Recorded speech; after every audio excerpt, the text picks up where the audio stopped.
Hi, my name's Randy Hopkins, and I'm doing this video from Detroit, Michigan. My wife and I are volunteering here in Detroit to help people find jobs and to help with welfare needs. And I was going to do this down by the river. That's why I've got my coat on, down by the Detroit River. But it's so cold outside, so we ran back into the apartment here. But I kept my coat on just because I wanted to hurry and get through this. When you've got this burning thing inside of you, something you want to say, sometimes you just have to do it. One of the things that I've noticed here in Detroit is that when people find out we're from Utah, they are just shocked by the beauty of the natural surroundings of Utah. One lady that we met in a restaurant, she asked us where we were from. When we told her, she said, "Oh, when I was in Utah, I thought I was in heaven." She couldn't believe the spectacular beauty.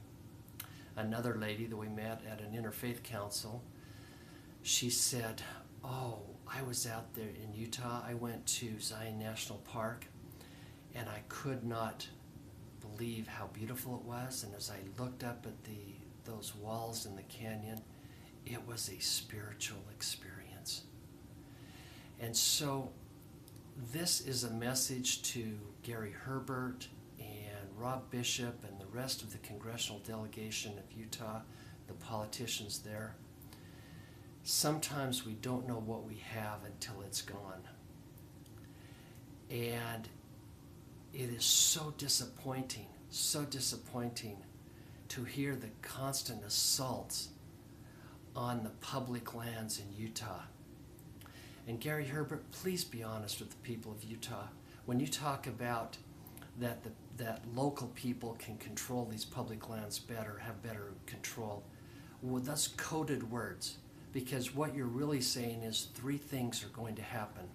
One, if Utah got a hold of these federal lands, you know that some of them are going to be sold off to millionaires, billionaires, because they would want to own some of this beautiful property that right now belongs to everyone in the country.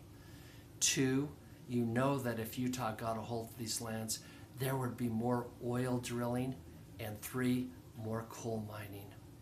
And let's be honest, the future of energy is not in oil and it's not in coal. That is a dying industry. It's on its last gasps. This is not 1917, it's 2017. We have come so far with technology that the future is not in oil. But here's the problem. Once some of these beautiful lands have been desecrated by oil wells, by mining, you can never have them go back to their original state. It is so amazing to me that people from all over the entire world have it on their bucket list to go to Utah before they die. And Gary Herbert, it's crazy when you talk about complaining about how great North Dakota is because they've got private lands that they can drill oil on. Really? Who has it on their bucket list to visit North Dakota before they die? And when oil is no longer produced, what's going to be left in North Dakota? Nothing but scarred up land. It's crazy that the Republicans, conservatives, whatever you want to call yourselves, only see value in public lands if you can drill or mine.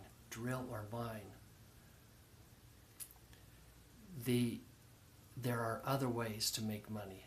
And I'm saying this from my heart. As you can see, I don't have a memorized script. These are things that I felt for a long time, and these are facts. We know in Utah that tourism brings in $8 billion, with a B, $8 billion a year to the state of Utah. And that translates into $1 billion, billion with a B, $1 billion in tax revenue. Conservation and economic development are not mutually exclusive. They really go together. Over 4 million people visited Zion National Park last year. 4 million. The state of Utah only has 3 million people in it. Now, Rob Bishop, why do you want to sell these public lands? The heritage of Utah is that we can go out and go travel on these public lands. We can hike, we can go hunting, we can go fishing. And all of my conservative friends that love to hike, that love to hunt, that love to fish, do you think you'd be able to do that if these were privately held properties? No. And when these politicians talk about, they're whining about the properties back east on the eastern part of the U.S. are privately held. They're not held by the federal government. Yeah? Do you want Utah to be like the eastern states, where a person can't go wherever they want, where they have no trespassing signs, where there is a checkerboard of private properties? The heritage of Utah is, for all of us who have lived there our whole lives, we can go into the mountains whenever we want, right from the city. We can go into the beautiful Red Rock country whenever we want. The federal government is not locking you out. It's opening that up to everyone. Now, Rob Bishop, here's a chance for you to do the right thing. For my grandkids, and I don't know if you can see on the back of this wall, these are my grandkids. I've lived 2/3 of my life. I've only got a third left. I am really concerned about the Utah heritage for my own kids. And Rob Bishop, Gary Herbert, how can you go to your grandkids and look them in the eye and say, you know what, kids, this was a fine run for me to be able to have these public lands, to go recreate on, to enjoy, to have spiritual experiences in, but not for you, because we sold out to oil companies, to coal companies. How could you do that? Now, Rob Bishop, you keep talking about wanting to do away with the grand staircase of the Escalante Monument, National Monument. Here's an opportunity, with the power you have in Congress and your authority, to make the grand staircase of the Escalante a national park. You want to do economic development in southern Utah, make the grand staircase of the Escalante a national park. Dollars will flow into that area. And you look at Springdale next to Zion, they embrace that national park and they are booming. St. George is booming. Make it a national park. Do the right thing. Now, as I read the scriptures, I see that oftentimes there's many stories about people who are going down a path and they believe they are right in what they're doing. And they have that conviction, and all of a sudden they realize, wow, I was wrong. And you look at Saul, who was persecuting the Christian church. And it took an appearance by the Savior himself to say, Saul, what are you doing? And Saul thought he was doing the right thing. This notion of the Republicans, the conservatives, that the only way to enjoy lands is to develop them with gold, with coal and oil, that is a foolish tradition, and we're warned in the scriptures about foolish traditions of our fathers. Do the right thing. Protect these public lands for all generations. People from the world will continue to come to Utah.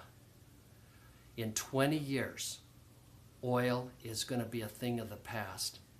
Technologies are here. Here in Detroit, I'm very attuned to what's happening in the auto industry. Hybrid cars, electric cars are on their way. Ford has announced they are building a hybrid Mustang. That's going to be electric and gasoline. We know that Tesla is all electric cars. That's the wave of the future. Don't desecrate our public lands. Protect them. This is the plea, and to all the people in Utah, please contact your politicians. Tell them to protect these public lands. Get rid of this false notion that there's something evil or wrong with federal ownership of these public lands.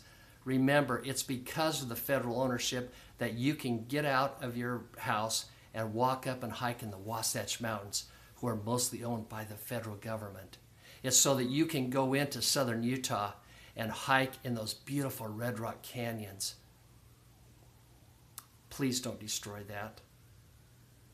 For my kids, my grandkids, and your great-grandkids, do the right thing. Change course. Preserve these lands.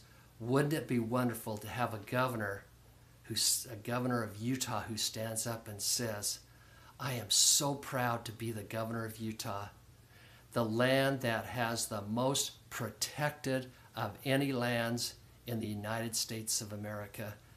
The world, come and see what we've got, because we've got beauty found no place else.